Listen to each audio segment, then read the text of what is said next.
Hello guys, আমি কোয়েনা আর কোয়েনাস dream ব্লগে সবাইকে ওয়েলকাম। আজ আমি চলে গিয়েছিলাম চাতরায় শীতলা মায়ের পুজোতে। চাতরায় শীতলা মায়ের পুজোতে অষ্টমীর দিন গেছিলাম। অষ্টমীর দিন আমি জলও ঢেলেছি পুজোতে, তারপরে মেলায় ঘুরেছি, প্রচুর মেলা ছিল। আর এইটা হচ্ছে শীতলা মায়ের পুজোয় যাই, কেননা শীতলা মায়ের পুজো যেখানে হয় চাতরায়, তো চাতরায় আমার মামার বাড়ি, সেই জন্য ওখানে গেছিলাম। গিয়ে বেশ কিছুদিন থেকেওছি।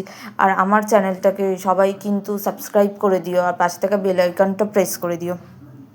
এখানে দেখো কত কিছু শোপিস রয়েছে, অনেক মেলা। দেখো এখানে দোলনাটা, আর এবছরের যেটা মূল আকর্ষণ, মানে যে মেন দোলনাটা এসছিল, সেটাও দেখো আমি ভিডিও করেছি। সেই দোলনাটারও আমি ভিডিও করছিলাম। এটা আমি তো ওই দোলনাটায় চড়তে পারিনি, কারণ আমি ভীষণ ভয় পাই ওই দোলনায়। আমি তো চড়তে পারবো না, কিন্তু যারা চড়েছে তাদের ভিডিওটা আমি দূর থেকে করেছি। দেখো এখানে এত ভিড় ছিল যে একটুও মানে সামনে যাওয়ার সুযোগ পাইনি, তো পিছন থেকেই ভিডিওটা করতে হয়েছে আমাকে। এই যে এইটাই হচ্ছে সেই দোলনাটা। উফ, কি মারাত্মক! আমার তো দেখেই ওখানে দাঁড়িয়ে দাঁড়িয়ে ভয় লাগছিল। আর সবাই যে চাপছিল কী করে, সেটাই তো আমি জাস্ট ভাবছিলাম। অসম্ভব, জাস্ট আমার পক্ষে তো সম্ভব না। আর এই যে দেখো এইখানে এই দাদার ফুচকাটা ভীষণ টেস্টি ফুচকা।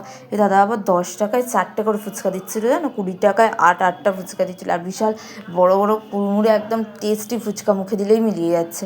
আর তারপর নবমীর দিনও গেছি, আর দশমীর দিন ঠাকুর বিসর্জনের ভিডিওটাও দেখো আমি করেছি। এই যে আমাদের রেললাইন পার হয়ে এখান দিয়ে ঠাকুর যায় গঙ্গা বিসর্জনে। আর গঙ্গা বিসর্জনের সময় এই দেখো ঠাকুরের ভিডিওটা আমি করেছি, সামনে দিয়েই করার চেষ্টা করেছি মোটামুটি। প্রচুর লোক, লাখ লাখ লোক হয় এই মানে বিসর্জনের সময়। ভিডিওটা দেখো প্রচুর লোক আছে সামনে, এদিক ওদিক মায়ের একদম বিসর্জনের সাজ।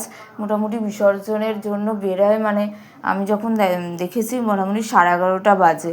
বিসর্জন হতে হতে ওই 1:30-2টো মতন বেজেছে রাতে। বিসর্জনটা আসলে আগে আমি যখন দেখেছিলাম তখন খুব তাড়াতাড়ি হতো, এখন খুব রাতের বেলায় বিসর্জন হয়। এখন তো যেহেতু পুজো দিতে হয়, তাই জন্য বিসর্জনটা খুব